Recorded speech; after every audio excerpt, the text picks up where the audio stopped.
तव जय कुंज बिहारी जय राधा माधव जय कुंज बिहारी जय गोपी जनवल्लभा जय गिरिवरधारी जय गोपी जनवल्लभा जय गिरिवरधारी जय राधा माधव जय कुंज बिहारी जय गोपी जनवल्लभा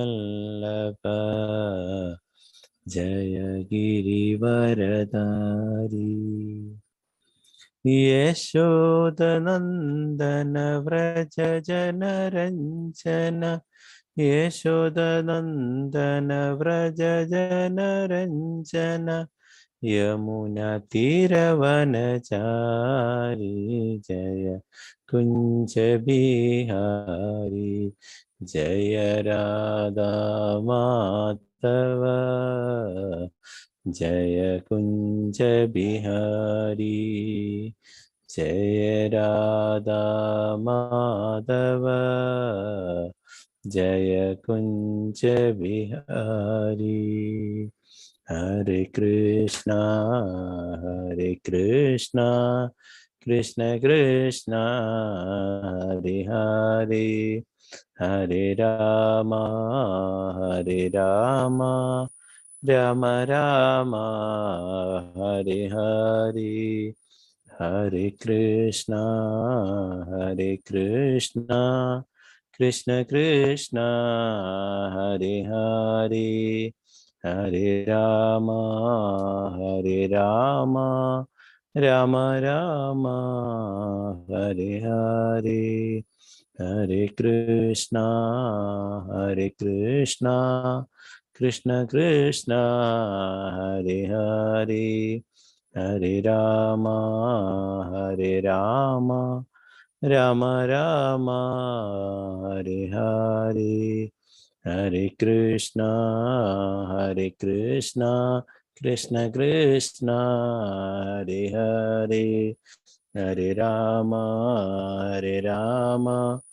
राम हरे हरे जय जय प्रभुपाद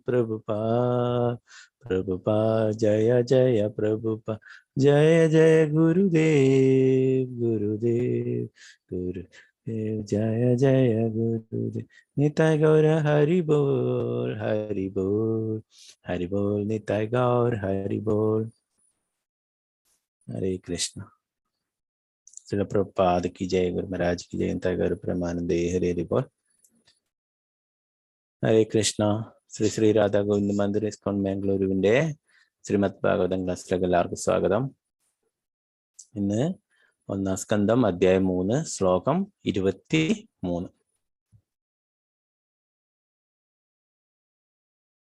ഇന്നലെ നമ്മള് ശ്രീരാമചന്ദ്ര ഭഗവാന്റെ അവതാരത്തെ കുറിച്ചും ലീലകളെ കുറിച്ചൊക്കെ പഠിച്ചല്ലേ. ഇന്ന് പരമദിവ്യോത്തമ പുരുഷനായിട്ടുള്ള ശ്രീകൃഷ്ണ ഭഗവാനെ കുറിച്ചും ശ്രീ ബലരാമനെ കുറിച്ചുമാണ് ഇന്നത്തെ ശ്ലോകത്തില് വരുന്നത്.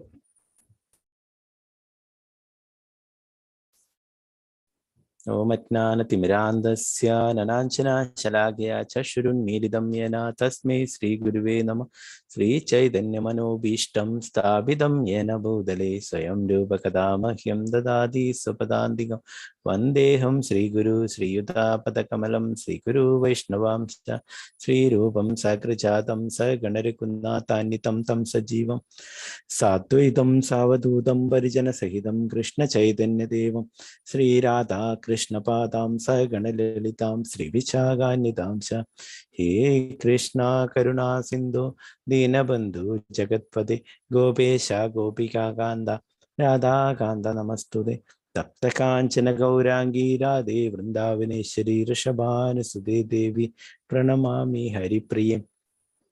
വാഞ്ചാകൽപതരൂപശ്ച കൃപാ സിന്ധുഭ്യേവ ച പതിതാനാം പാവനേഭ്യോ വൈഷ്ണവേഭ്യോ നമോ നമഃ. പഞ്ചതത്വാത്മകം കൃഷ്ണം ഭക്തരൂപാസ്വരൂപകം ഭക്താവതാരം ഭക്താഖ്യം നമാമി ഭക്തശക്തികം. നിത്യാനന്ദം മഹന്നൗമി സർവാനന്ദകരം പരം ഹരിനാമപ്രദം ദേവം അവധൂത ശിരോമണി. നമോ മഹാവദന്യായ കൃഷ്ണപ്രേമപ്രദായതേ കൃഷ്ണായ കൃഷ്ണ ചൈതന്യ നാമ്നേ ഗർഷ നമഃ. നമോ ഓം വിഷ്ണുപാദായ കൃഷ്ണപ്രേഷ്ഠായ ഭൂതലേ ശ്രീമതേ ഭക്തിവേദാന്ത സ്വാമിനേ നാമിനേ നമസ്തേ സാരസ്വതേ ദേവി ഗൗരവാണി പ്രചാരണ നിർവിശേഷ ശൂന്യവാദി പാശ്ചാത്യദേശധാരണ ജയ ശ്രീകൃഷ്ണ ചൈതന്യ പ്രഭു നിത്യാനന്ദ ശ്രീ അദ്വൈത ഗദാധര ശ്രീവാസാദി ഗൗരഭക്തവൃന്ദ.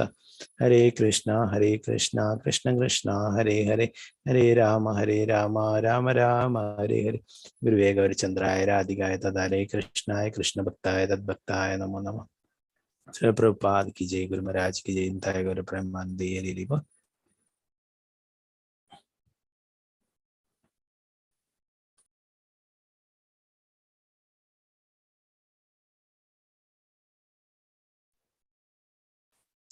ओम नमो भगवते वासुदेवाय. ओम नमो भगवते वासुदेवाय. ओम नमो भगवते वासुदेवाय.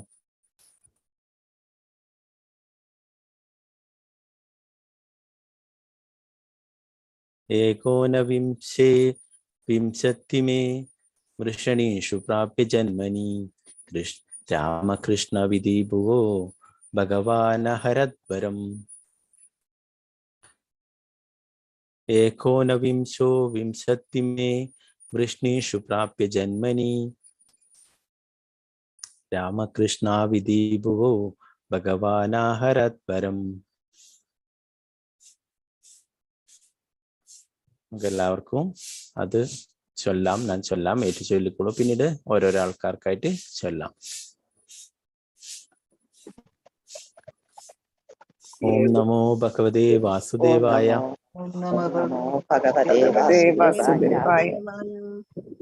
ഏകോനവിംശോ വിംശതിമേ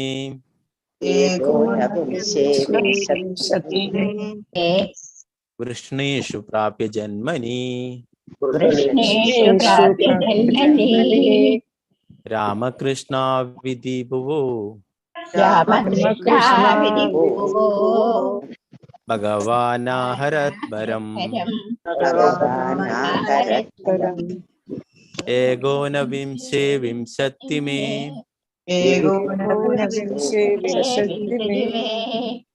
വൃഷണീഷു പ്രാപ്യ ജന്മനി രാമകൃഷ്ണ വിധി ഭുവോ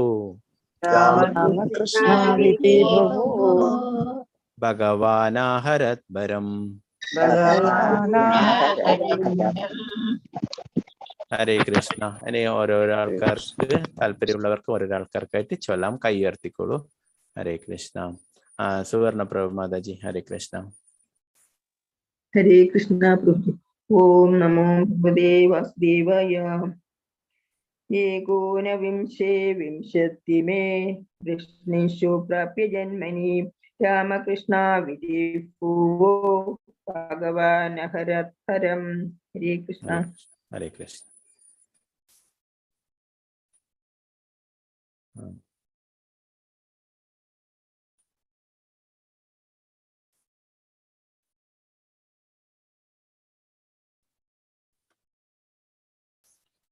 പത്മകുമാരി മാതാജി, ഹരേ കൃഷ്ണ.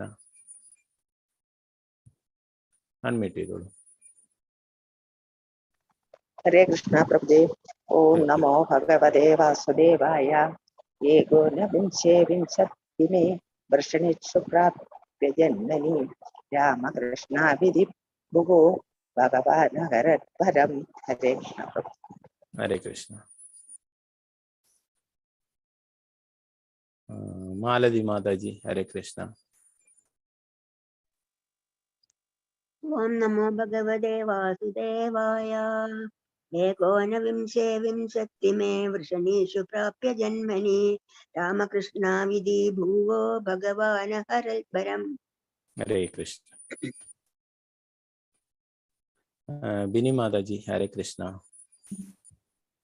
हरे कृष्ण। चलो ओम नमो भगवते वासुदेवाय। एकोनविंशे विंशतिमे वृष्णिष्टो प्राप्य जन्मनि रामकृष्णा विधिभुवो भगवान् हरस्वरम्। हरे कृष्ण। हरे कृष्ण हरे कृष्ण विजयनारायण माता जी हरे कृष्ण हरे कृष्ण प्रभु जी।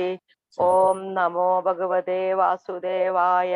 एकोनविंशे विंशतिमे वृष्णिषु प्राप्य जन्मनि रामकृष्णा विधि भुवो भगवान् हरद्वरम्। हरे कृष्ण हरे कृष्ण शारदा जी नंबूद्री माता जी हरे कृष्ण हरे कृष्ण प्रभु जी।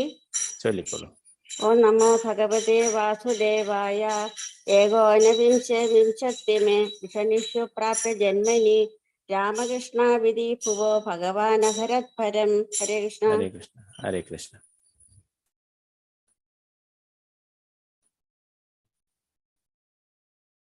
मल्लिका माता जी हरे कृष्ण हरे कृष्ण प्रभु जी। चलिकोलो ओम नमो भगवते वासुदेवाय। एकोनविंशे विंशतिमे वृषणिषु प्राप्य जन्मनि रामकृष्णावधि भुवो भगवान् हरत्वरम्। हरे कृष्ण। हरे कृष्ण माता जी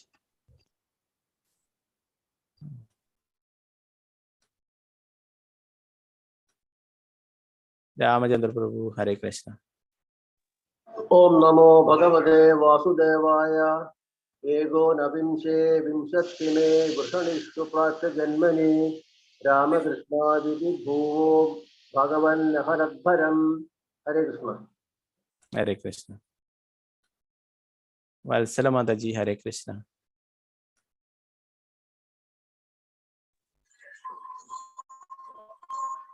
हरे कृष्ण प्रभु जी।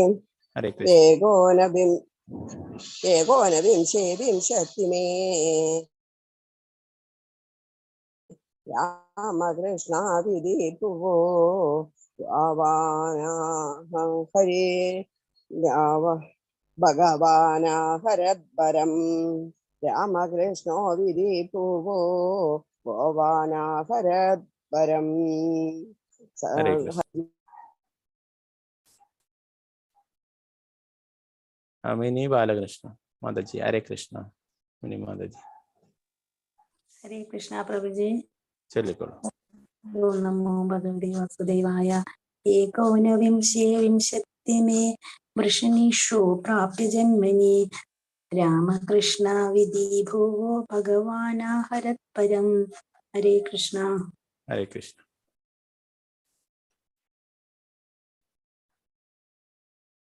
अलीन माता जी हरे कृष्ण हरे कृष्ण। ओम नमो भगवते वासुदेवाय। एकोनविंशे विंशतिमे वृषणिषु प्राप्य जन्मनि रामकृष्णौ इति भुवो भगवान् हरद्भरम्। हरे कृष्ण हरे कृष्ण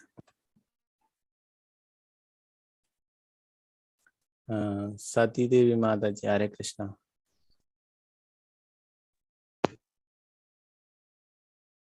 चलिकोलो अनम्यूट ചെയ്തോളൂ सती माता जी हरे कृष्ण हरे कृष्ण। चलिकोलो ओम नमो भगवते वासुदेवाय। एकोनविंशे विंशतिमे वृषणिषु प्राप्य जन्मनि रामकृष्णा विधि भुवो भगवान् हरत्परम्। हरे कृष्ण प्रभु जी। हरे कृष्ण वत्सला गोपाल माता जी हरे कृष्ण अनम्यूट ചെയ്തോളൂ हरे कृष्ण प्रभु जी। चलिकोलो हरे कृष्ण एकोनविंशे विंशतिमे वृषणिषु प्राप्य जन्मनि रामकृष्णा विधि भुवो भगवान् हरत्परम्। हरे कृष्ण हरे कृष्ण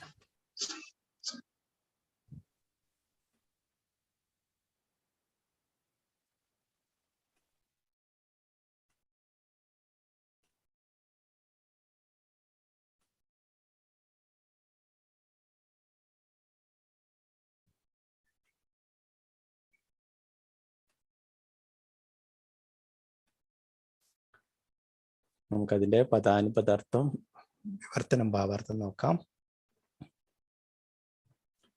ഏകോവിംശേ 19-ാമത്തേതിലും വിംശതിമേ 20-ാമത്തേതിലും വൃഷ്ണിഷു വൃഷ്ണിവംശത്തിൽ പ്രാപ്യ പ്രാപ്തമാക്കി ജന്മനി ജന്മങ്ങൾ രാമ ബലരാമൻ കൃഷ്ണൗ ശ്രീകൃഷ്ണൻ ഇതി അപ്രകാരം ഭുവ ലോകത്തിൽ ഭഗവാൻ പരമദിവ്യോത്തമ പുരുഷൻ അഹരൽ നീക്കം ചെയ്തതു ഭരം ഭാരം.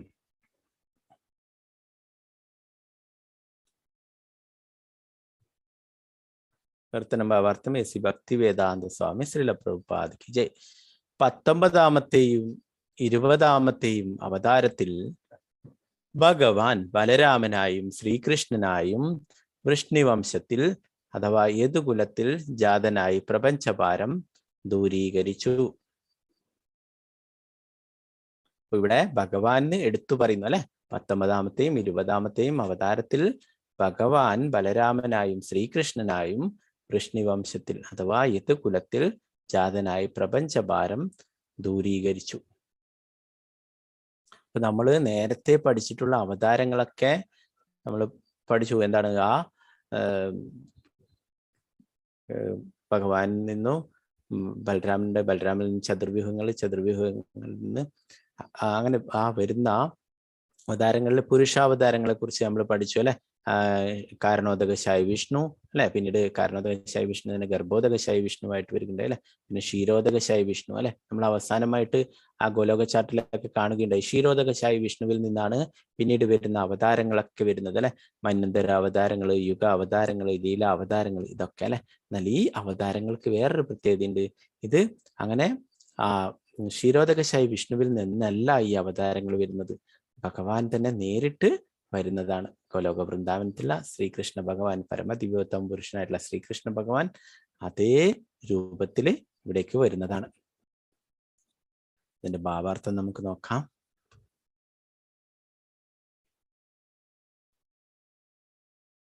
ഈ ശ്ലോകത്തിലെ ഭഗവാൻ എന്ന വിശേഷ സൂചന ബലരാമനും ശ്രീകൃഷ്ണനും ഭഗവാന്റെ യഥാർത്ഥ സ്വരൂപങ്ങളാണെന്ന് വ്യക്തമാക്കുന്നു.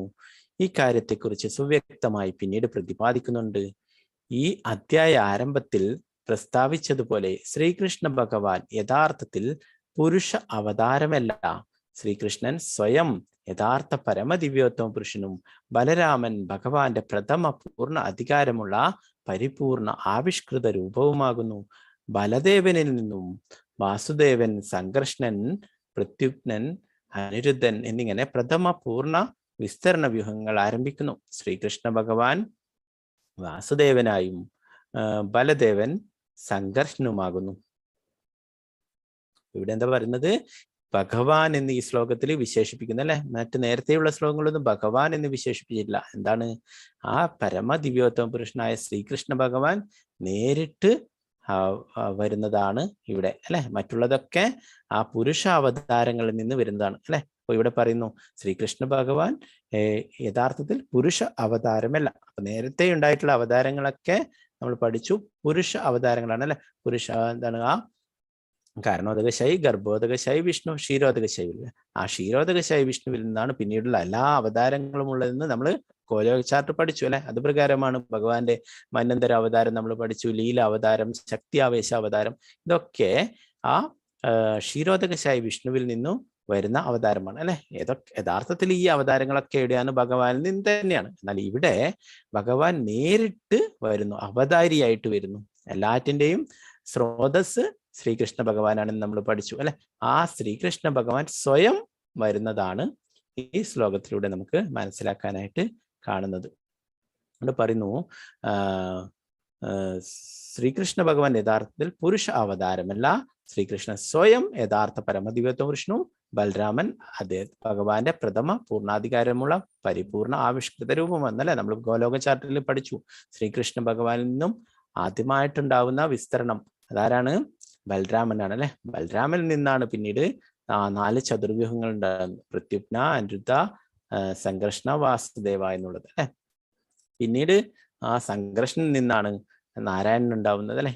ആ നാരായണിൽ നിന്നാണ് പിന്നീട് വീണ്ടും ചതുർവ്യൂഹങ്ങൾ ഉണ്ടാകുന്നത് അല്ലെ. അതിലാണ് പ്രത്യുപ്ന, അനിരുദ്ധ, വാസുദേവ, മഹാസംഘർഷണ അല്ലെ. മഹാസംഘർഷനിൽ നിന്നാണ് പിന്നീട് മറ്റുള്ള അവതാരങ്ങളൊക്കെ വരുന്നത്. നമ്മൾ ഗോലോക ചാർട്ട് പഠിച്ചിട്ടുണ്ടായിരുന്നു അല്ലെ. അപ്പൊ ഇവിടെ അതുപ്രകാരം തന്നെ ഇവിടെ പറയുന്നത് ശ്രീകൃഷ്ണ ഭഗവാൻ പരമദിവ്യോത്തമ പുരുഷനായിട്ടുള്ള ശ്രീകൃഷ്ണ ഭഗവാൻ ഗോലോക വൃന്ദാവനത്തിലുള്ള അതേ ഭഗവാൻ തന്നെ അല്ലെ. പിന്നെ ബലരാമൻ ഭഗവാന്റെ ആദ്യത്തെ വിസ്തരണം അല്ലെ, ആദ്യത്തെ അവതാരം, അതാണ് ബലരാമൻ. അപ്പൊ ഇതിനെ കുറിച്ചിട്ട് നമ്മൾ ഡീറ്റെയിൽ ആയിട്ട് പിന്നീട് വരുന്ന സ്കന്ധങ്ങളിലൊക്കെ പഠിക്കും. ഈ സ്കന്ധത്തിൽ തന്നെ, ഈ അധ്യായത്തിൽ തന്നെ പറയുന്നുണ്ട് ശ്രീകൃഷ്ണ ഭഗവാനെ കുറിച്ചിട്ട്, എല്ലാ അവതാരങ്ങളെ കുറിച്ചിട്ടും വിവരിച്ചതിന് ശേഷം പറയുന്നുണ്ട്. ഏതേച്ഛാംസ കലാപുംസ കൃഷ്ണസ്തു ഭഗവാൻ സ്വയം. ശ്രീകൃഷ്ണ ഭഗവാൻ യഥാർത്ഥ പരമദിവ്യോത്തമ പുരുഷനാകുന്നു. മറ്റുള്ളതൊക്കെ എന്താണ്? മറ്റുള്ള എല്ലാ അവതാരങ്ങളും അദ്ദേഹത്തിന്റെ പൂർണ്ണാംശങ്ങളുടെ അംശങ്ങളോ ആണ്. അപ്പൊ നേരത്തെ നമ്മൾ പഠിച്ചിട്ടുള്ളതൊക്കെ ഭഗവാന്റെ പൂർണ്ണാംശങ്ങളോ അല്ലെ പൂർണ്ണാംശങ്ങളുടെ അംശങ്ങളോ ആണ് അല്ലെ. അപ്പോ ശ്രീകൃഷ്ണ ഭഗവാൻ എന്ന് പറയുന്നത് യഥാർത്ഥ പരമദിവ്യോത്തമ പുരുഷനാണെന്ന് പറയുന്നത്. അപ്പൊ നേരത്തെയുള്ള അവതാരങ്ങളിൽ നിന്നുള്ള വ്യത്യാസം എന്താണ്? ഇത് സാക്ഷാൽ അവതാരി തന്നെയാണ്. ആരിൽ നിന്നാണോ എല്ലാ അവതാരങ്ങളും ഉണ്ടായിരുന്നുള്ളത്, ആ അവതാരി തന്നെ സ്വയം ഇവിടേക്ക് വന്നിട്ടുള്ളതാണ് അല്ലെ. എന്തായിരുന്നു കാരണം? നമ്മൾ പഠിച്ചിട്ടുണ്ടായിരുന്നു. എന്താണ്? പൃഷ്ണിയും സുതപനും അവര് പ്രാർത്ഥിച്ചു അല്ലെ, ഭഗവാനെ പോലുള്ള ഒരു പുത്രനുണ്ടായിട്ട് വരുവാനായിട്ട് അല്ലെ. നമ്മൾ ഭഗവത്ഗീതയിലൊക്കെ പഠിച്ചു. മത്തപരതരന്യകിഞ്ചിതസ്ഥിതനം ചെയ്യാ. ഭഗവാൻ പറയുന്നു, എന്നെ പോലെയോ എനിക്ക് ഉപരിയായിട്ടോ ആരും തന്നെ ഇല്ല അല്ലെ. അപ്പൊ ആ ഭഗവാനെ പോലെ വേറെ ആരാണ് ഉണ്ടാവുക? അപ്പൊ ഭഗവാൻ തന്നെ സ്വയം അവർക്ക് പുത്രനായിട്ട് വരികയുണ്ടായി അല്ലെ. 3 പ്രാവശ്യം പറയുകയുണ്ടായി. അതുപ്രകാരം 3 ജന്മങ്ങളിൽ അവർക്ക് പുത്രനായിട്ട് വരികയുണ്ടായി അല്ലെ. അതിൽ 3ാമത്തെ ജന്മമാണ് ദേവകിയും വസുദേവരുമായിട്ട് കൃഷ്ണയും സുതപസും അവതരിച്ചിട്ടുള്ളത്. അപ്പൊ അവർക്ക് പുത്രനായിട്ട് സാക്ഷാൽ ഭഗവാൻ തന്നെ വരികയുണ്ടായി അല്ലെ. അതിനെ കുറിച്ചിട്ട് നമ്മൾ ഡീറ്റെയിൽ ആയിട്ട് ശ്രീമദ് ഭാഗവതത്തിൽ തന്നെ ഇനി ശുകദേവ ഗോസ്വാമി പറയുന്നുണ്ട്. അപ്പൊ നമുക്ക് കൂടുതലായിട്ട് പഠിക്കാം. അപ്പൊ അതിനെ കുറിച്ചിട്ട് ഭഗവാൻ ആദ്യം ദേവകിക്കും വസുദേവരുടെ മുന്നിലും ദേവകിയുടെ ഹൃദയത്തിലാണ് വന്നിട്ടുള്ളത് അല്ലെ. സാധാരണ കുട്ടിയെ പോലെയല്ല ഒരു ഭഗവാൻ അവതരിച്ചത് അല്ലെ. നമ്മൾ ഭഗവത്ഗീതയെ പഠിച്ചു. ജന്മ കർമ്മചമേ ദിവ്യം അല്ലെ. ഭഗവാന്റെ അവതാരവും ലീലകളും ഒക്കെ ദിവ്യമാണ് അല്ലെ. ഒരു സാധാരണ മനുഷ്യനെ പോലെയല്ല അല്ലെ. ഒരു സാധാരണ ഒരു കുട്ടി എങ്ങനെയാണ് അമ്മയുടെ ഗർഭപാത്രത്തിൽ അദ്ദേഹത്തിന്റെ കർമ്മത്തിന്റെ ഫലമായിട്ട് അവിടെ നിക്ഷേപിക്കപ്പെടുകയാണ് അല്ലെ, ഫോഴ്സ് ചെയ്യപ്പെടുകയാണ്. എന്നാൽ ഇവിടെ ഭഗവാനെ സെലക്ട് ചെയ്യാം, ഞാൻ ആരുടെ പുത്രനായിട്ട് അവതരിക്കണമെന്ന് ഭഗവാനെ തീരുമാനിക്കാം അല്ലെ. അപ്പൊ ആ ഭഗവാന്റെ ജന്മവും കർമ്മവും ഒക്കെ ദിവ്യമാണ് അല്ലെ. നമ്മൾ ഇതൊക്കെ എന്തിനാ പഠിക്കുന്നു? ഭഗവത്ഗീത തന്നെ പഠിച്ചല്ലേ. ജന്മ കർമ്മചമേ ദിവ്യം ഏവം യോവേത്തി തത്വ അദ്ദേഹം പുനർജന്മ നൈതി മാമേതി സോർജന. നമ്മൾ ഭഗവാന്റെ ലീലകളെ കുറിച്ചും ഭഗവാന്റെ അവതാരങ്ങളെ കുറിച്ചൊക്കെ മനസ്സിലാക്കുകയാണെങ്കിൽ ഈ ഭൗതിക ലോകത്തിൽ വീണ്ടും പിറക്കേണ്ട അല്ലെ, തിരിച്ച് ഭഗവത് ധാമത്തിൽ എത്തിച്ചേരാം. അവിടെ പോയാൽ പിന്നീട് തിരിച്ചു വരേണ്ടതായിട്ടില്ല. അപ്പോ ഇവിടെ ചൈതന്യ ചരിതാമൃതത്തിലും പറയുന്നു, സർവ അവതാരി കൃഷ്ണ സ്വയം ഭഗവാൻ തൻഹാരാദിതീയ ദേഹ ശ്രീ ബലരാം. അപ്പൊ ഭഗവാന്റെ രണ്ടാമത്തെ അവതരണം, ഭഗവാന്റെ വേറൊരു ശരീരം, അതാണ് ബലരാമൻ എന്ന് പറയുന്നത്, രണ്ടാമത്തെ വിസ്തരണം. അപ്പോ ആ ദേവകിയുടെ മുന്നിൽ ഭഗവാൻ അല്ലെ, കൃഷ്ണയും സുതപനുമാണ് ദേവകിയും വസുദേവരുമായിട്ട് വന്നിട്ടുള്ളത്. അപ്പോ അവർ 3 പ്രാവശ്യം ഭഗവാൻ പുത്രനായിട്ട് അവതരിക്കണം അങ്ങനെ പറഞ്ഞത് കൊണ്ട് തന്നെ ഭഗവാൻ അവർക്ക് 3 ജന്മത്തിലും പുത്രനായിട്ട് വരികയുണ്ടായി.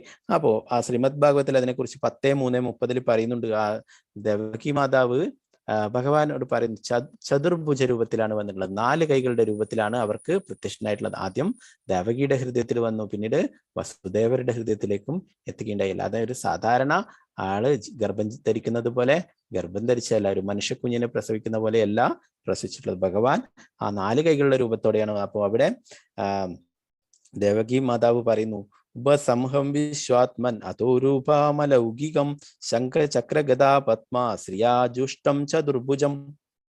അപ്പോ ഈ രൂപത്തിൽ കണ്ടിട്ട് പറയുന്നു, എനിക്ക് ഈ 4 കൈകളുടെ രൂപത്തോടു കൂടി അങ്ങേ എവിടെയും ഒളിപ്പിക്കാൻ സാധിക്കില്ല. കംസൻ നിന്നെ അന്വേഷിച്ച് എല്ലായിടത്തും നടക്കുകയാണ്. അതുകൊണ്ട് നീ ഒരു ചെറിയ ഒരു ശിശുവിന്റെ രൂപത്തിലായിട്ട് മാറണമെന്ന് ദേവകി മാതാവും വസുദേവരും പറയുന്നു അത് പ്രകാരമാണ് ശ്രീകൃഷ്ണ ഭഗവാൻ ഒരു കുട്ടിയുടെ രൂപം എടുക്കുന്നത്. അപ്പൊ ആദ്യം അവരുടെ മുന്നിൽ ശംഖചക്ര ഗദാപത്മത്തോടെയാണ് അവതരിച്ചത്. അപ്പോൾ പറഞ്ഞു ഈ രൂപത്തെ ഒളിപ്പിച്ചു വെക്കലല്ലേ, ആ കംസൻ എല്ലാ കുട്ടികളെയും വധിക്കുകയാണ്.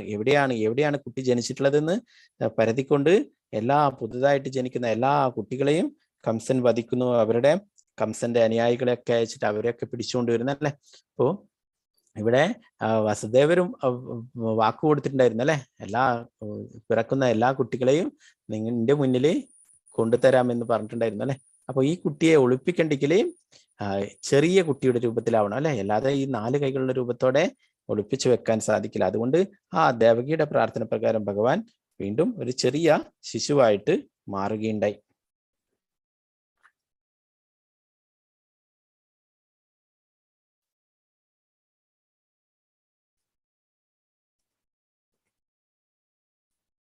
അപ്പോ ഈ കൃഷ്ണ ബൽറാം നമുക്കറിയാം, വൃന്ദാവനത്തിൽ പോയവർക്ക് അറിയാം അല്ലെ. പ്രഭുപാദരി പ്രഭുപാദരൻ സ്ഥാപിച്ചിട്ടുള്ള ആ ക്ഷേത്രം, ഇസ്കോന്റെ ക്ഷേത്രം അറിയപ്പെടുന്നത് കൃഷ്ണ ബൽറാം മന്ദിർ എന്നാണ് അല്ലെ. അപ്പോ വൃന്ദാവനത്തിൽ 5000-ഓളം ക്ഷേത്രങ്ങളുണ്ട്. എല്ലായിടത്തും രാധാകൃഷ്ണന്മാരുടെ പേരിലാണ് അറിയപ്പെടുക. കൃഷ്ണ ബൽറാം എന്ന പറഞ്ഞ പേരിലാണ് ഇസ്കോന്റെ ക്ഷേത്രം അറിയപ്പെടുന്നത്. എന്താണ് അവിടെ കൃഷ്ണ ബൽറാമന്മാർ കളിച്ച് നടന്നിട്ടുള്ള അവിടെ രമൺ റെഡ്ഡിയില് അവിടെയാണ് പ്രഭുപാദര് ഇസ്കോന്റെ ക്ഷേത്രം നിർമ്മിച്ചിട്ടുള്ളത്. അപ്പൊ അവിടെ രാധാകൃഷ്ണനുണ്ട്, രാധാശ്യാമസുന്ദരനുണ്ട്, നിത്യാനന്ദ പ്രഭുവും ചൈതന്യ മഹാപ്രഭുവും ഉണ്ട്, ഗൗരനിത്തായി ഉണ്ട്. എന്നാല് അറിയപ്പെടുന്നത് കൃഷ്ണ ബൽറാം മന്ദിർ എന്ന പേരിലാണ്.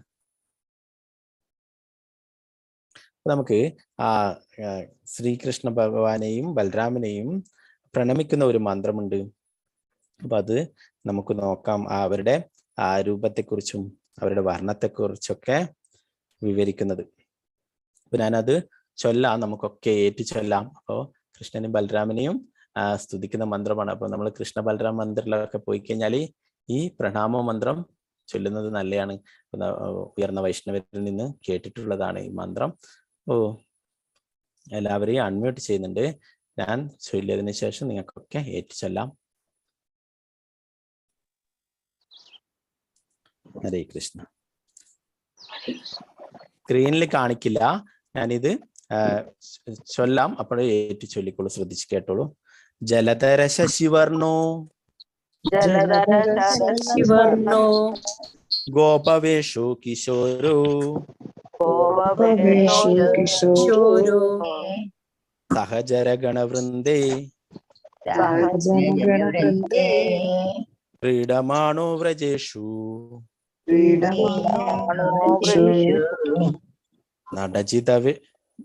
നടവരജിതവേഷു നീലപീതാംബരാഢ്യോ ജഗദജനന ഹേതു രാമകൃഷ്ണോ നടോസ്മി. ഒരു പ്രാവശ്യം കൂടി നമുക്ക് ചൊല്ലാം. ജലധര ശശിവർണോ ഗോപവേഷോ കിശോരോ സഹചരഗണവൃന്ദേ ക്രീഡമാണോ വ്രജേഷു നടവിരജിതവേഷു നീലപീതാംബരാഢ്യോ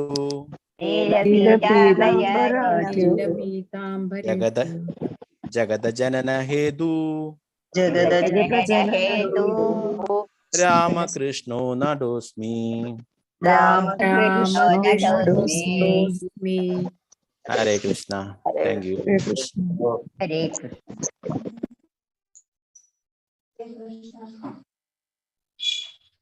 അപ്പോ കൃഷ്ണനെയും ബലരാമനെയും സ്തുതിക്കുന്ന ആ പ്രണാമ മന്ത്രമാണ് ജലധര ശശിവർണോ ഗോപവേഷോ കിശോരോ സഹചരഗണവൃന്ദേ ക്രീഡമാണേ വ്രജേഷു നടവരജിതവേഷോ നീലപീതാംബരാഢ്യോ ജഗദജനന ഹേതു രാമകൃഷ്ണോ നടോസ്മി.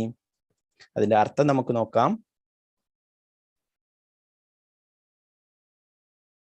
ഇവിടെ പറയുന്നു ജലധര ശശിവർണം അല്ലെ. അപ്പോ ജലധര ശശിവർണം എന്ന് പറയുന്നത് ശശിവർണം എന്ന് പറഞ്ഞത് ചന്ദ്രന്റെ നിറം. അതാരാണ്? ബലരാമൻ അല്ലെ. പിന്നെയോ ശ്രീകൃഷ്ണ ഭഗവാന്റെ കളർ എന്താണ്? മേഘശ്യാമവർണ്ണൻ അല്ലെ. ജലധര എന്ന് പറയുന്നത് മേഘശ്യാമവർണ്ണനായിട്ട് ശ്രീകൃഷ്ണ ഭഗവാനെ പറയുന്നു.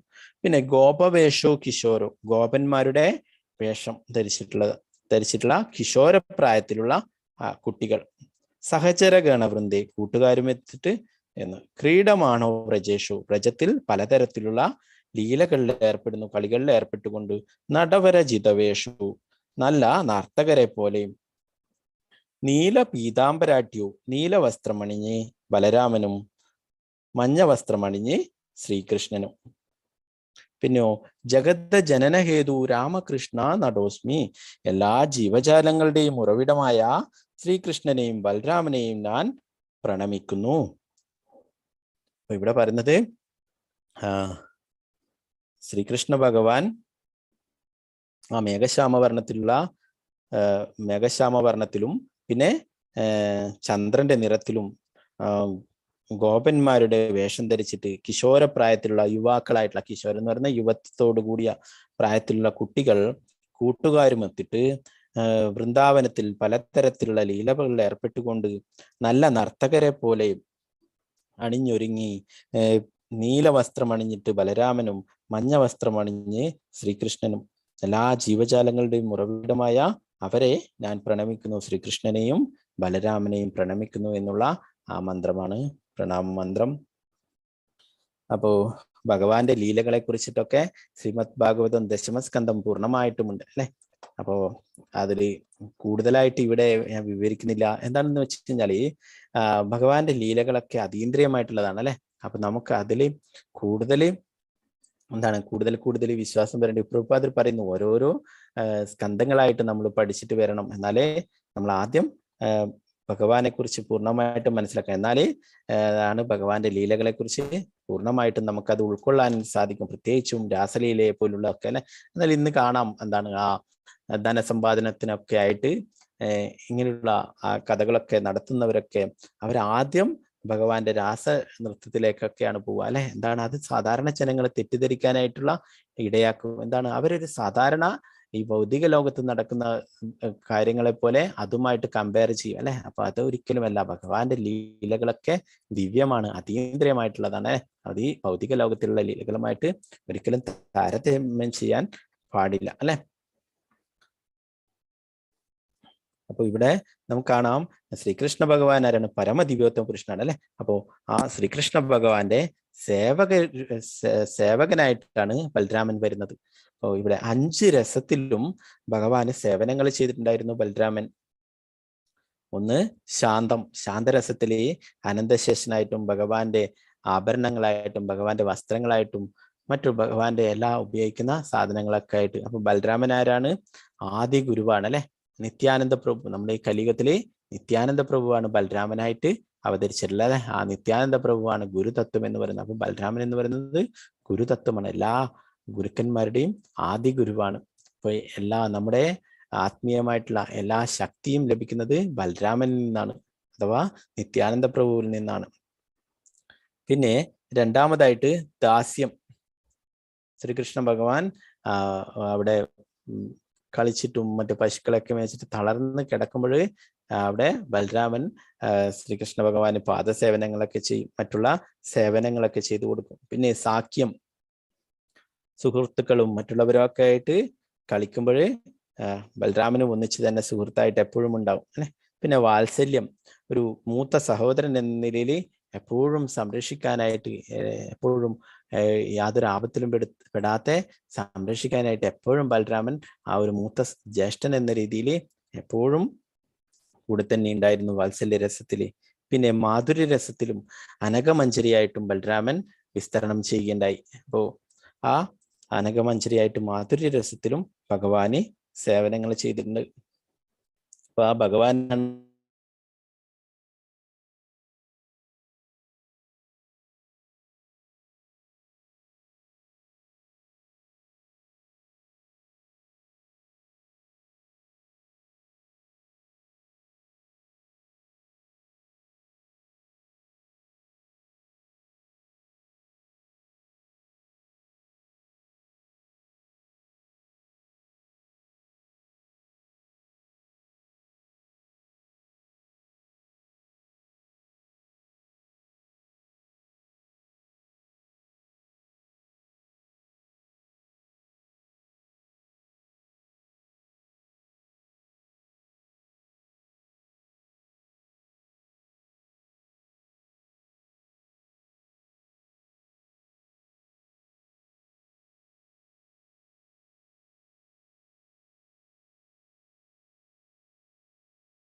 ഹരേ കൃഷ്ണ.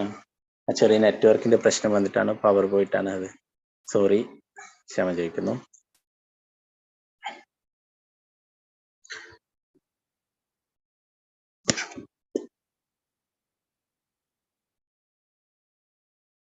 ഇവിടെ നമ്മൾ ബലരാമനെയാണ് പറയുന്നത് അല്ലെ. ബലരാമൻ അപ്പോ 5 രസത്തിലും സേവനങ്ങൾ ചെയ്തിട്ടുണ്ടായിരുന്നു. പിന്നീട് ആ 3 അസുരന്മാരെ വധിക്കേണ്ട, ദേനുകാസുരൻ, പ്രലംബാസുരൻ, രോമഹർഷൻ എന്നിവരെ ബലരാമൻ വധിക്കേണ്ടത്. അതിനെ കുറിച്ച് നമ്മൾ ഡീറ്റെയിൽ ആയിട്ട് ഇനി വരുന്ന ഭാഗങ്ങളിലൊക്കെ പഠിക്കും, സ്കന്ധങ്ങളിലൊക്കെ.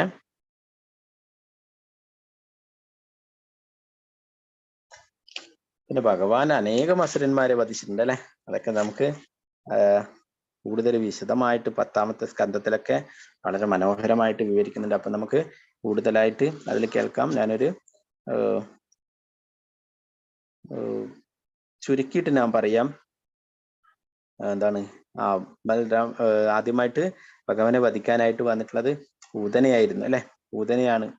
8 ദിവസം പ്രായമുള്ളപ്പോഴാണ് ആ പൂതന ഭഗവാനെ വധിക്കാനായിട്ട് വരികയുണ്ടായി അല്ലെ. നല്ലൊരു സുന്ദരിയായിട്ടുള്ള ഒരു ദേവതയെ പോലെ വേഷമൊക്കെ ധരിച്ചിട്ടാണ് വന്നിട്ടുണ്ടായിരുന്നത് അല്ലെ. അങ്ങനെ അവര് വിചാരിച്ചു, യശോദ മാതാവൊക്കെ വിചാരിച്ചു, ഇതേതോ ദേവതയാണ് വന്നിട്ടുള്ളത് എന്റെ മകനെ അനുഗ്രഹിക്കാനായിട്ട് എന്ന്.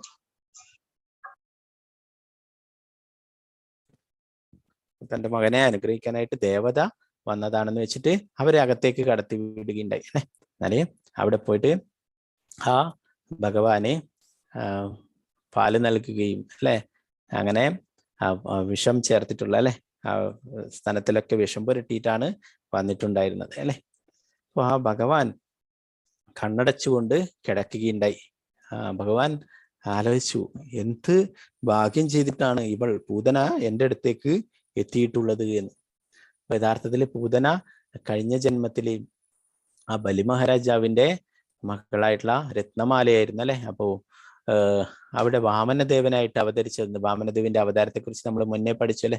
ആ വാമനദേവനായിട്ട് അവതരിച്ചപ്പോഴും ആ ചെറിയ ശിശുവായിട്ടുള്ള ആ ബ്രാഹ്മണ കുട്ടിയെ കണ്ടിട്ട് ആഗ്രഹിച്ചു, ഇതുപോലെ ഒരു കുട്ടി ഉണ്ടായിരുന്നെങ്കിൽ എനിക്കും എടുത്തു പാലൊക്കെ കൊടുത്ത് താലോലിക്കാമായിരുന്നു എന്ന് ആഗ്രഹിച്ചു.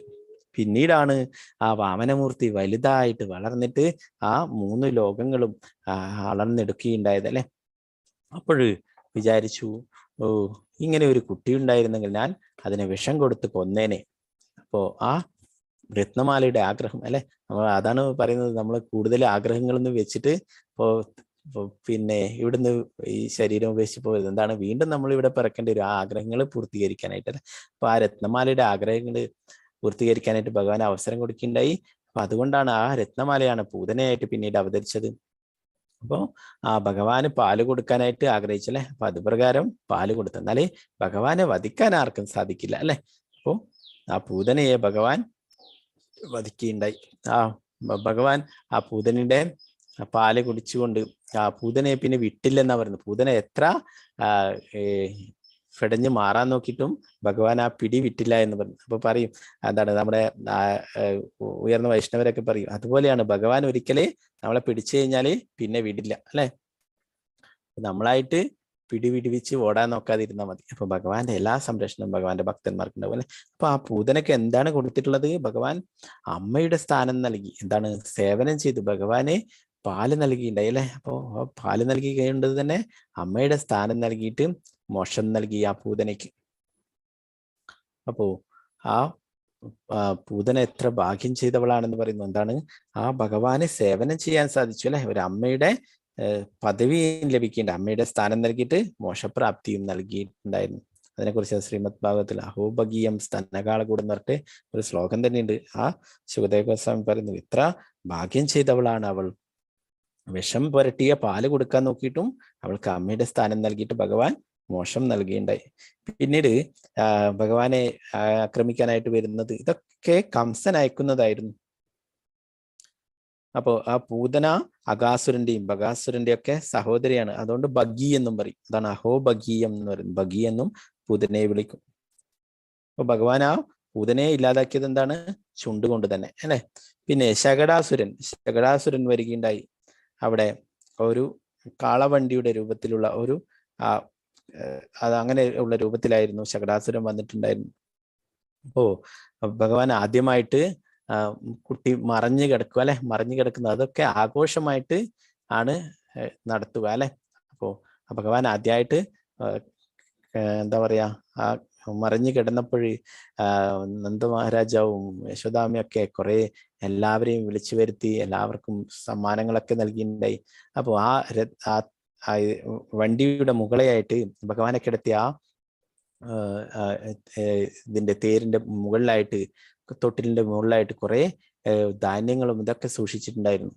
അപ്പോ ഭഗവാൻ അപ്പൊ ആ ശകടാസുരനെ ചവിട്ടുമ്പോൾ അതെല്ലാം മറിഞ്ഞ് വീഴുകയുണ്ടായി. അപ്പൊ പറയുന്നു, നമ്മള് ഭൗതികമായിട്ടുള്ള വസ്തുക്കളും ആഗ്രഹങ്ങളും വെച്ചുകൊണ്ട് ഭഗവാനെ സമീപിക്കുന്നു. അപ്പൊ ഭഗവാന്റെ മുകളിലായിട്ട് ഈ ആഗ്രഹങ്ങളൊക്കെ നമ്മൾ വെക്കരുതെന്ന് പറയാം. അപ്പൊ യശോദാമ്മ ഇങ്ങനെയുള്ള വസ്തുക്കളൊക്കെ, ധാന്യങ്ങളും മറ്റുള്ളതൊക്കെ ഭഗവാന്റെ മുകളിലായിട്ട് വെക്കുകയുണ്ടായി. അപ്പൊ ഭഗവാൻ അതൊക്കെ ചവിട്ടി തെറിപ്പിക്കുകയുണ്ടായി എന്ന് പറഞ്ഞു. അപ്പൊ അങ്ങനെ ശകടാസുരനെ വധിക്കുകയുണ്ടായി കാലുകൊണ്ട്. പിന്നെ തൃണാവർത്തൻ വന്നിട്ടുണ്ടായിരുന്നു, കാറ്റിന്റെ രൂപത്തിൽ തൃണാവർത്തൻ വന്നിട്ടുണ്ടായിരുന്നു. ആ തൃണാവർത്തനെ ഭഗവാൻ കൈ ഉപയോഗിച്ച് തന്നെ വധിക്കുകയുണ്ടായി.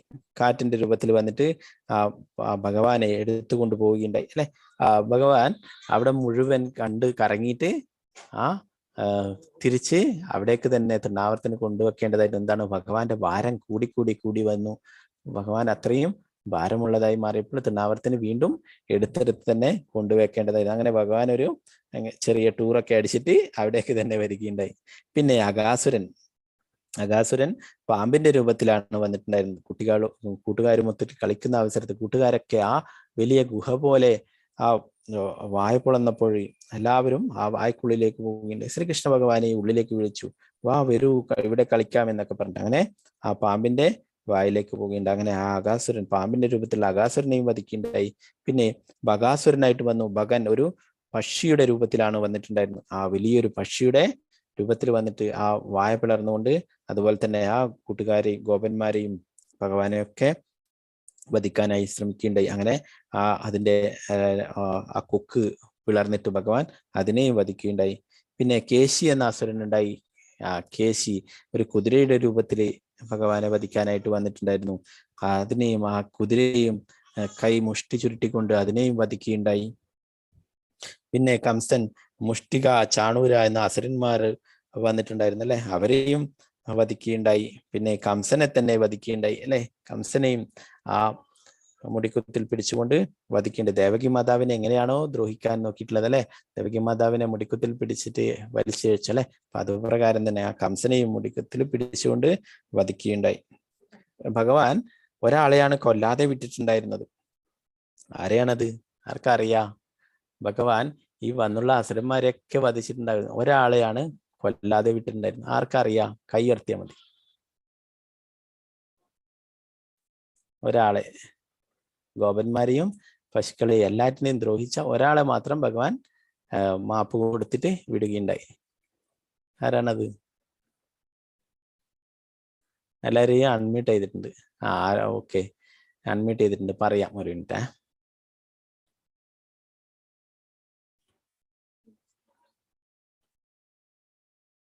ഓക്കെ, ഇവിടെ കയ്യർത്തുണ്ട്. വിദ്യ മാതാജി. ഹരേ കൃഷ്ണ. ഓക്കെ, ഹരേ കൃഷ്ണ മാതാജി പറഞ്ഞോളൂ. ഹരേ കൃഷ്ണ. കേൾക്കാൻ എന്താ സൗണ്ട്? ഹരേ കൃഷ്ണ മാതാജി. എന്താ നെറ്റ്വർക്കിന്റെ പ്രശ്നം തോന്നുന്നു. എന്റെ പ്രശ്നമാണോ എന്നറിയില്ല. ഹരേ കൃഷ്ണ, എനിക്ക് കേൾക്കുന്നുണ്ട്. പറഞ്ഞോളൂ മാതാജി. കാളിയനല്ലേ? അതെ അതെ, കാളിയൻ. ഹരേ കൃഷ്ണ. എന്തുകൊണ്ടാണെന്ന് അറിയാമോ? ഹരേ കൃഷ്ണ, എന്തുകൊണ്ടാണ് കാളിയൻ യമുന നദിയുടെ ശരണം പ്രാപിച്ചതുകൊണ്ട്, തന്റെ ഭക്തയുടെ ശരണം പ്രാപിച്ചതുകൊണ്ട്. അതെ അതെ, കറക്റ്റ് ആണ് മാതാജി. ഹരേ കൃഷ്ണ. താങ്ക് യു മാതാജി. ഹരേ കൃഷ്ണ. അതെ, ഭഗവാൻ ഒരേ ഒരാളെ മാത്രമേ വധിക്കാണ്ട് വിട്ടുള്ളൂ. ആരെയാണ്? കാളിയനെ അല്ലെ. കാളിയൻ ആ വിഷം കലർത്തുകയുണ്ടായി അല്ലെ. യമുനയിൽ മുഴുവൻ ആ വിഷം കലർത്തി ആ പശുക്കളും ഗോപന്മാരും ഒക്കെ അവിടെ മരിച്ചു വീഴുകയുണ്ടായി അല്ലെ. എന്നാലും ഭഗവാൻ എന്താ ചെയ്തത്? ഭഗവാൻ ഒരു നോട്ടം കൊണ്ട് അവരെയൊക്കെ വീണ്ടും പുനർജീവിപ്പിക്കണ്ടായി. അപ്പൊ ഭഗവാൻ അങ്ങനെ വീണ്ടും ഭഗവാൻ ആ മരിച്ചു വീണ ഗോപന്മാരെയും പശുക്കളൊക്കെ ഒരു നിമിഷം നോക്കിയതേ ഉള്ളൂ ഭഗവാൻ. അപ്പൊ അവരൊക്കെ പഴയ സ്ഥിതിയിൽ ആവുകയുണ്ടായി. അപ്പോ അന്നേ ദിവസം ബലരാമൻ ആ ലീലകള് ചെയ്യാൻ വേണ്ടി ഉണ്ടായിരുന്നില്ല. ഓ ഭഗവാൻ തന്നെയാണ് ആ കാളിയന്റെ മേലേക്ക് നൃത്തം ചെയ്തത് അല്ലെ. ആ കാളിയന്റെ വിഷപ്പല്ലുകളൊക്കെ ഇല്ലാതാക്കി, ആ വിഷമൊക്കെ ഇല്ലാതാക്കി. അപ്പോൾ ആ കാളിയന് മാപ്പ് കൊടുക്കുകയുണ്ടായി. ഒന്ന് ഇപ്പം മാതാജി പറഞ്ഞ കാര്യം എന്താണ്, ആ ഭഗവാന്റെ പ്രിയ ഭക്തിയാണ് യമുന അല്ലെ. ആ യമുനയെ ശരണം പ്രാപിച്ചു, യമുനയുടെ പാദം പിടിച്ചിട്ടാ ഉള്ളത് അല്ലെ, യമുനയിലാണ് ശരണം പ്രാപിച്ചിട്ടുള്ളത്. അപ്പോൾ അതുകൊണ്ട് തന്നെ ഒരു ഭക്തയെ ശരണം പ്രാപിച്ചത് കൊണ്ട് കൊല്ലാതെ വെറുതെ വിട്ടു. പിന്നെ കാളിയ പത്നിമാരുടെ പ്രാർത്ഥന പ്രകാരം കാളിയ പത്നിമാര് പ്രാർത്ഥിച്ചു, ഞങ്ങൾക്ക് വേറെ ആരുമില്ല, ഞങ്ങൾക്കും കുട്ടികൾക്കും വേറെ ആരുമില്ല, അതുകൊണ്ട് ഞങ്ങള് വേറെ എവിടെയെങ്കിലും പോയി ജീവിച്ചോളാം, ഞങ്ങളെ വധിക്കാതെ വിടണം, ഇദ്ദേഹത്തെ വധിക്കാതെ വിടണം, ഇദ്ദേഹം ചെയ്തിട്ടുള്ളതൊക്കെ ദ്രോഹമാണെന്ന് അറിയാം, എന്നാൽ അതൊക്കെ ഭഗവാൻ മാപ്പാക്കി പുറത്തിട്ട് വെറുതെ വിടണം ഇദ്ദേഹത്തെ എന്ന് ആ കാളിയ പത്നിമാരും പ്രാർത്ഥിക്കുകയുണ്ടായി. അപ്പൊ അതിന്റെ ഫലമായിട്ട് കാളിയനെ കൊല്ലാതെ വിടുകയുണ്ടായി. പിന്നീടും ഭഗവാൻ കുറെ അത്ഭുതങ്ങളൊക്കെ കാണിച്ചിട്ടുണ്ട് അല്ലെ. ഭഗവാൻ ഒരിക്കലും കാട്ടുതീ തന്നെ വിഴുങ്ങുകയുണ്ടായി അല്ലെ. വലിയൊരു കാട്ടുതീ, അവരൊക്കെ ഗോപന്മാരും പശുക്കളും ഒക്കെ ഉള്ളപ്പോൾ വലിയൊരു കാട്ടുതീ വരികയുണ്ടായി. അപ്പോ എല്ലാവരും ഭയപ്പെട്ടു. അപ്പൊ ഭഗവാൻ കൂട്ടുകാരോടൊക്കെ പറഞ്ഞു, നിങ്ങളൊക്കെ കണ്ണടച്ചോളൂ, കണ്ണടച്ച് അവിടെ നിന്നോളൂ, ഞാൻ പറഞ്ഞാൽ കണ്ണു തുറന്നാൽ മതി എന്ന്. അപ്പൊ ഭഗവാൻ ആ കാട്ടുതീയെ വിഴുങ്ങുകയുണ്ടായി. എന്നാൽ അതില് ഉള്ള ഒരു കൂട്ടുകാരൻ ഒരു കണ്ണ് തുറന്നിട്ട് നോക്കിയിട്ടുണ്ടായി എന്താണ് നടക്കുന്നതെന്ന്. അപ്പോ കാണാൻ സാധിച്ചു ഭഗവാൻ ആ വായ കൊണ്ട് എല്ലാ കാട്ടുതീ മുഴുവനായിട്ട് കഴിക്കുന്നു. ഉടനെ തന്നെ ആ കുട്ടി ഓടിപ്പോയിട്ട് യശോദാമ്മയുടെ അടുത്തേക്ക് പറയുകയുണ്ടായി. ഭഗവാൻ അതിലും സമർത്ഥന, ഭഗവാൻ അതിനു മുന്നേ തന്നെ അവിടെ എത്തിയിട്ട് യശോദാമ്മയുടെ മടിയിലൊക്കെ കയറി ഇരുന്നിട്ട് യശോദാമ്മ പാലൊക്കെ കൊടുത്തപ്പോൾ ഇത് ഭയങ്കര ചൂടുള്ള പാലാണ്, കുറച്ച് തണിച്ചിട്ടൊക്കെ കൊണ്ടുവരൂ എന്ന് പറഞ്ഞിട്ട് തണിഞ്ഞ പാലൊക്കെ കുടിക്കായിരുന്നു. അപ്പോഴാണ് ഈ കൂട്ടുകാരൻ ഓടി വന്നിട്ട് പറയുന്നത്, യശോദാമ്മ അറിഞ്ഞോ, കൃഷ്ണൻ ഇന്ന് പോയിട്ട് തീയാണ് തിന്നിട്ടുണ്ടായിരുന്നത്, കാട്ടുതീ മുഴുവനായിട്ട് തിന്നുകയുണ്ടായി എന്ന്. അപ്പോൾ യശോദാമ്മ ആ കുട്ടിയെ വഴക്കറിയുണ്ട്, കൂട്ടുകാരനെ, നീ എന്താണ് പറയുന്നത്, എന്റെ മകൻ ഇവിടെ ഉണ്ട്, എന്റെ മടിയിൽ നേരത്തെ ഇരിക്കുന്ന, ഞാൻ ചൂടുള്ള പാല് കൊടുത്തിട്ട് അതുവരെ കുടിക്കാൻ കഴിയാണ്ട് ഞാനിപ്പോ അതൊക്കെ ആറ്റിയിട്ട് തണിച്ചിട്ടൊക്കെ കൊടുക്കുകയാണ്, നീ എന്റെ മകനെ കുറിച്ചാണ് പറയുന്നത് എന്നൊക്കെ പറഞ്ഞിട്ട് ആ കുട്ടിയെ വഴക്ക് പറയുണ്ടായി. അപ്പൊ ഭഗവാന്റെ ലീലകൾ അത്രയും മാധുര്യമുള്ളതാണല്ലേ. ഭഗവാന്റെ ആ വെണ്ണ മോഷ്ടിക്കുന്ന ലീലയായാലും എല്ലാ ലീലകളും അത്രയും മനോഹരമായിട്ടുള്ളതാണ്. നമുക്ക് എത്ര പറഞ്ഞാലും മതി വരാത്തതാണ് അല്ലെ, മാധുര്യമുള്ളത് അത്രയും. അപ്പൊ അനേകം ലീലകളുണ്ട് അങ്ങനെ, അതൊക്കെ നമുക്ക് പൂർണ്ണമായിട്ട് നമ്മൾ ദശമസ്കന്ധത്തിലൊക്കെ പൂർണ്ണമായിട്ട് പഠിക്കും.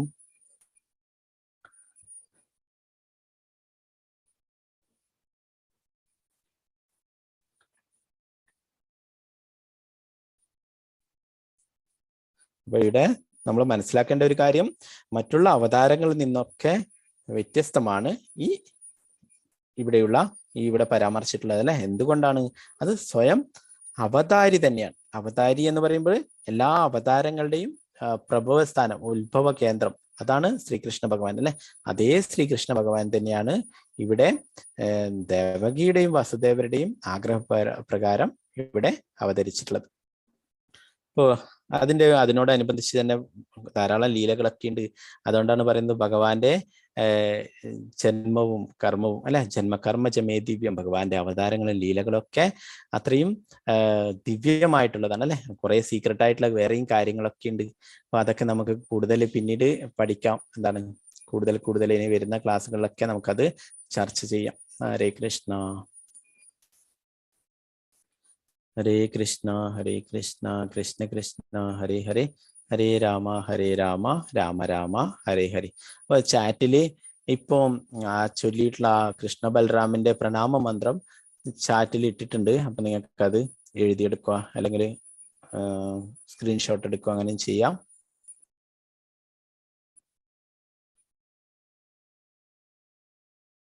ശ്രീല പ്രഭുപാദ് കി ജയ്, ഗുരു മഹാരാജ് കി ജയ്. ശ്രീമദ് ഭാഗവതം